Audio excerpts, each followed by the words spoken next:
আচ্ছা, গত ক্লাসে আমরা এন কন্ডেন্সার মেথড সম্পর্কে দেখছিলাম। তো এন কন্ডেন্সার মেথডের ক্ষেত্রে আমাদের ক্যাপাসিটর সব লাস্টে ছিল। তাহলে এই ক্লাসে আমরা এর ফেজর ডায়াগ্রামটা আমরা করবো। ভেরি সিম্পল, একদম সিম্পল প্রসেসে। তাহলে এক্ষেত্রে আমাদের একটা সাপ্লাই ভোল্টেজ এখানে দিচ্ছি, সেন্ডিং এন্ড ভোল্টেজ। কোন কোন জায়গায় ড্রপ হচ্ছে, রেজিস্টার এখানে ড্রপ হবে, ইন্ডাক্টর এখানে ড্রপ হবে, ক্যাপাসিটর এখানে থাকবে। আর এই পাশে থাকবে হচ্ছে আমাদের লোড। তাহলে লোডটা কি ক্যাপাসিটর প্যারালালে আছে, তাহলে লোডের অ্যাক্রসে যে ভোল্টেজ ক্যাপাসিটর অ্যাক্রসে সেই ভোল্টেজ থাকবে। অর্থাৎ এই দুটো টার্মিনাল ক্যাপাসিটর অ্যাক্রসে যে ভোল্টেজ, লোডের অ্যাক্রসেও সেম ভোল্টেজ। অর্থাৎ এটাই হচ্ছে আমাদের ভিআর। এটুকু তো ক্লিয়ার। তাহলে এই ভিএসটা যেটা আমরা সেন্ডিংস দিচ্ছি, তাহলে তিনটা জায়গায় ভাগ হয়ে যাবে, তিনটা জায়গায় ড্রপ করবে। ফার্স্টে আমরা লিখে হচ্ছে এখান থেকে, লোড থেকে শুরু করি। লোডটাই হচ্ছে ক্যাপাসিটর অ্যাক্রসের ভোল্টেজ। তাহলে VR receiving and voltage plus তারপর কি এটার অ্যাক্রসের ভোল্টেজ। এটার অ্যাক্রসের ভোল্টেজ কী হবে, এদিক থেকে সেন্ডিং এন্ড কারেন্ট সিরিজে আছে, তাহলে এই কারেন্টটা সবার মধ্যে সেম থাকবে।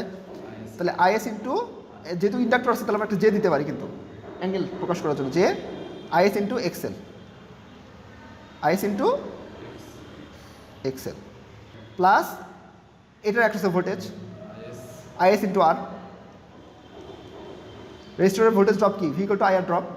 তাহলে এই যে সেন্ডিং এন্ড ভোল্টেজ যেটা দিচ্ছি সেটা কোন কোন জায়গায় ড্রপ হচ্ছে, রেজিস্টরে এখানে একটা ড্রপ, এই যে এটা হচ্ছে রেজিস্টরে এখানে ড্রপ, এটার অ্যাক্রসে ড্রপ, এটার অ্যাক্রসে ড্রপ, আর লোডের অ্যাক্রসে ড্রপ ভিআর। ক্লিয়ার?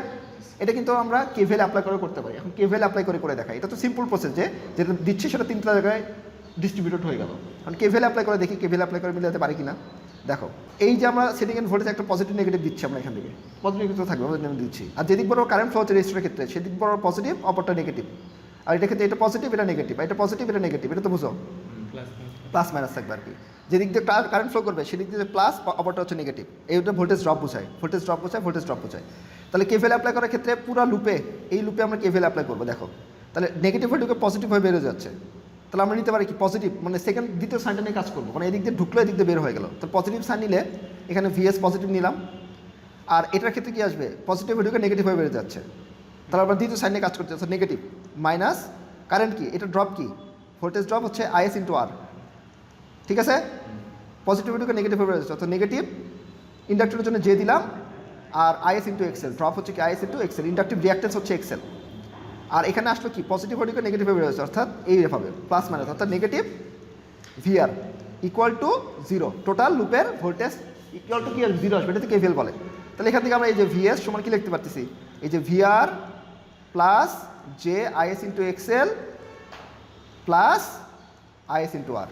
এটা সেম না, সেম তো, এই যেভাবে আসলো, বোঝা গেছে? তাহলে যে কোনো একটা প্রসেস এখানে অ্যাপ্লাই করলে আমরা এই কোয়েশনটা ফার্স্টে লিখে নেব।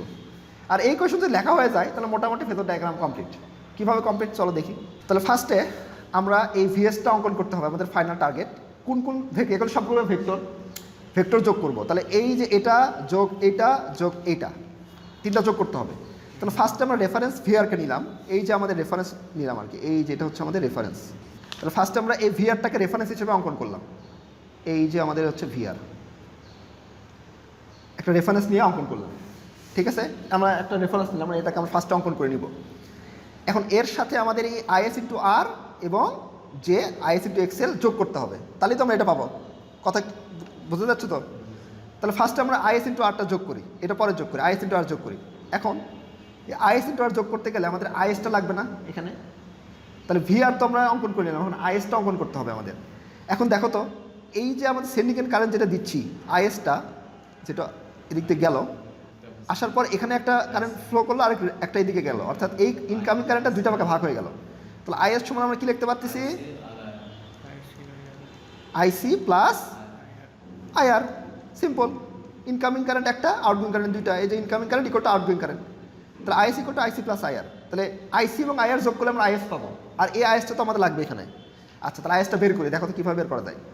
এই আইসি যেটা আছে এটার সাথে আইআর যোগ করতে হবে। কারণ আইসিটা কীভাবে বের করা যায় মনে খেয়াল করো, ক্যাপাসিটরের সি আগে আছে তাই না, আর ইন্ডাক্টরের আই পরে আছে, এবিসি তারপরে আই। তাহলে মনে রাখবো শর্টকাট টেকনিক, যেহেতু এবিসির শুরুতেই সি আছে, তাহলে ক্যাপাসিটরের ক্ষেত্রে কারেন্ট লিড করবে। আগে থাকলে কি করে, আগে থাকে না, লিড মানে আগে, কারেন্ট লিড কার থেকে, ভোল্টেজ থেকে। তাহলে এই যে এটা হচ্ছে আমাদের রেফারেন্স ভোল্টেজ, তাহলে এখান থেকে ক্যাপাসিটর কারেন্টটা কী করবে, লিড করবে, অর্থাৎ 90 ডিগ্রি অ্যাঙ্গেলে থাকবে হচ্ছে এরকম ক্যাপাসিটর কারেন্ট আইসি। এটুকু থেকে বুঝতে অসুবিধা, আর এখানে যদি ইন্ডাক্টর থাকতো তাহলে ইন্ডাক্টর পরে আসে, তাহলে কারেন্ট কী করবে, ল্যাগ করবে। মনে রাখার বুদ্ধি তো বুঝলাই, কীভাবে মনে রাখলাম? মনে রাখার বুদ্ধি কি? সি আগে আছে, এবিসি অক্ষর সি আগে আছে, তাহলে কারেন্ট এই যে সি তার কারেন্ট লিড, আর ইন্ডাক্টরের ক্ষেত্রে কারেন্ট ল্যাগ ভোল্টেজ থেকে। বাস এইটুকু হলেই একটা মনে রাখলে অপরটা অপোজিট হবে। ঠিক আছে? তাহলে এই যে কারেন্ট লিড করলো, এখন এই আইসির সাথে আমাদের আইআর যোগ করতে হবে। আইআর কোন দিকে হবে? আইআরটা আমরা ল্যাগিং পাওয়ার ফ্যাক্টরের জন্য অঙ্কন করব। অর্থাৎ এটা আমরা প্রথমেই ধরে নেব এটা হচ্ছে আমাদের ল্যাগিং পাওয়ার ফ্যাক্টরের জন্য আমরা এটা কাজ করতেছি। ল্যাগিং মানে ল্যাগিং যদি হয় তাহলে ভোল্টেজ থেকে কারেন্ট ল্যাগ করবে না। তাহলে ভিআর আমাদের দুইটা জিনিস ফার্স্টে নিজেরা অঙ্কন করে নেব। একটা হচ্ছে এই ভিআর এবং এর থেকে ল্যাগিংয়ে আমাদের এই আইআর, অর্থাৎ ভিআর থেকে ল্যাগিংয়ে আসে হচ্ছে আইআর, এই যেটা হচ্ছে আমাদের ফাইআর, মানে এটা আমরা নিজেরা অঙ্কন করবো, অর্থাৎ ল্যাগিং পাওয়ার ফ্যাক্টরের জন্য অঙ্কন করবো। বোঝা যাচ্ছে? তাহলে এই দুইটা ফেজর আমরা ফার্স্টে অঙ্কন করে নিলাম, ভিআর আর আইআর হচ্ছে ল্যাগিং। এখন এই আইআর এর সাথে আমাদের আইসি যোগ করতে হবে কি না বলো? আইআর এর সাথে আইসি যোগ করতে হবে না? আচ্ছা, তাহলে এদিকে হচ্ছে আইআর আর আইসি হচ্ছে আসে হচ্ছে উপরে। এটাকে জাস্ট তুলে নিয়ে এসে আমরা যদি এর সাথে যুক্ত করে দিই প্যারালাল, জাস্ট এটাকে এই বরাবর আসে না, এই বরাবর তুলে নিয়ে এসে এই বরাবর প্যারালালে যুক্ত করে দিলাম, মানে এটা যেদিকে এটা ডিরেকশন সেই দিকে। তাহলে এই আইআর আর আইসি যোগ করলে কী পাবো? আইআর আর আইসি যোগ করলে কী পাবো? আইএসটা পাবো। তাহলে এইটা যোগ এইটা, তাহলে যোগ করতে হয় কীভাবে? একটা শেষ মাথার সাথে আরেকটা যুক্ত করে দিতে হয়। এই যে এটা তুলে নিয়ে এসে যুক্ত করে দিলাম এখানে, এই প্যারালাল সেম থাকলো। তাহলে এই দুটোর যোগফল রেজাল্টেন্ট কী হবে? যেখান থেকে শুরু করছিলাম আর ফাইনাল পয়েন্ট, তাই হচ্ছে আমাদের রেজাল্টেন্ট। তাহলে এই যেখান থেকে শুরু করছিলাম এখানে গেলে শেষ হলো, এটাকে কি বলবো আমরা? আইএস। কেন আইআর? আইএস, হ্যাঁ, আইআর আর আইসি যোগ করলে আমরা আইএস পাচ্ছি। তাহলে এই আইএসটা পেয়ে গেলাম। ঠিক আছে, এখন আমাদের আইএস ইন্টু আর আমরা পেয়ে যাবো। কীভাবে পাবো দেখো, এই যে আমাদের আইএস ভিআর ছিল, ভিআরের সাথে আমরা যোগ করবো হচ্ছে আইএস ইন্টু আর। তাহলে আইএসটা হচ্ছে এই দিকে, আর রেজিস্টরের ক্ষেত্রে কোনো ল্যাগ লিড ঘটে না। রেজিস্টরের ক্ষেত্রে ভোল্টেজ যেদিকে থাকে কারেন্ট সেদিকেই থাকে। ক্যাপাসিটর ইন্ডাক্টরের ক্ষেত্রে ল্যাগ লিড ঘটে, রেজিস্টরের ক্ষেত্রে ভোল্টেজ যেদিকে কারেন্ট সেদিকে। তাহলে ভিআর এর সাথে যেহেতু এটা যোগ করতে হবে, আইএস ইন্টু আর কোন বরাবর থাকবে? যেদিক বরাবর আইএসটা ছিল আর কি, যেদিক বরাবর আইএসটা ছিল সেদিক বরাবর আইএস ইন্টু আর থাকবে। তাহলে এই দিক বরাবর ছিল এটা, তাহলে এটার প্যারালালে আমরা এরকম আইএস ইন্টু আর ড্র করলাম। বুঝছো? জাস্ট এটা তুলে নিয়ে এসে এই বরাবর যোগ করলাম, যেটা আইএস এর সাথে আর গুণ করলে ম্যাগনিটিউড কমে দিলাম একটু, কারণ এটা সমান সমান তো আসবে না। আইএসটা এত বড়, আইএস ইন্টু আর গুণ করার পর একটু কমে গেল আর কি। তাহলে কি হলো, এই ভিআর এর সাথে আমরা এই আইএস যে ডিরেকশনে আছে সেই ডিরেকশনে আইএস ইন্টু আর জাস্ট তুলে নিয়ে এসে যোগ করে দিলাম এর সাথে, মানে আর সেকেন্ড মাথার সাথে যুক্ত করে দিলাম।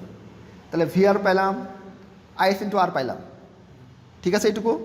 এখন যে আইএস ইন্টু এক্সেল লাগবে, তাহলে এর সাথে যে আইএস ইন্টু এক্সেল যোগ করবো, যে মানে কত? 90 ডিগ্রি না? তাহলে চোখ বন্ধ করে 90 ডিগ্রি অ্যাঙ্গেল থাকবে, যে এই কোণটা হচ্ছে 90 ডিগ্রি অ্যাঙ্গেল, এই কোণটা হচ্ছে কত? 90 ডিগ্রি অ্যাঙ্গেল। যে আইএস ইন্টু এক্সেল কোন দিক বরাবর হবে, অর্থাৎ এর থেকে 90 ডিগ্রিতে একটা এভাবে অঙ্কন করব। তাহলে এই কোণটা কত? এই কোণটা হচ্ছে আমাদের 90 ডিগ্রি, এই কোণটা হচ্ছে আমাদের 90 ডিগ্রি অ্যাঙ্গেল বোঝাচ্ছে। তাহলে এই ভিআর এর সাথে আইএস ইন্টু আর, অর্থাৎ আইএস যে ডিরেকশন থাকবে IS into R same direction থাকবে। রেজিস্টরের ক্ষেত্রে ল্যাগ লিড ঘটে না, আর এর থেকে 90 ডিগ্রিতে থাকবে যে আইএস ইন্টু এক্স, বা যে বোঝালে 90 ডিগ্রি বোঝায়। তাহলে এটা হলো। এখন তিনটার যোগফল কি? ভিএস না? এটা তো আমাদের টার্গেট, তাই তো? তাহলে এইটা যোগ এইটা যোগ এইটা, তিনটার যোগফল কীভাবে করতে হয়? যেখান থেকে শুরু করছিলাম আর যেখানে ফাইনাল পয়েন্ট সেই দুটো জাস্ট যোগ করে দেবো এইভাবে। এটাই হচ্ছে আমাদের ফাইনাল এই যে ভিএস। তাহলে এইটা যোগ এইটা যোগ এইটা যোগ করলে আমরা কী পাচ্ছি? ভিএস পাচ্ছি।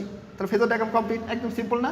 জাস্ট কীভাবে করলাম, এই একটা মেন ইকুয়েশন লিখে নিলাম আর কারেন্টের ইকুয়েশন লিখে নিলাম, নিয়ে জাস্ট এই তিনটা ফেজর একটা একটা করে মাথায় মাথায় যুক্ত করে জাস্ট ফাইনাল পয়েন্টে যোগ করে দিলাম, ফাইনাল ভিএসটা পাই গেলাম। সিম্পল, বোঝা গেল বিষয়টা। আর যদি বলা হয় কোন, আচ্ছা ভিএস এবং আইএস এর মধ্যবর্তী কোণ কী আছে এখানে? থিটা এস বা ফাই এস যেটা বলো, ফাই এস বললাম। আর ভিআর এবং আইআর এর মধ্যবর্তী কোণ হচ্ছে ফাই আর। এই হচ্ছে আমাদের এন কন্ডেন্সার মেথডের ফেজর ডায়াগ্রাম।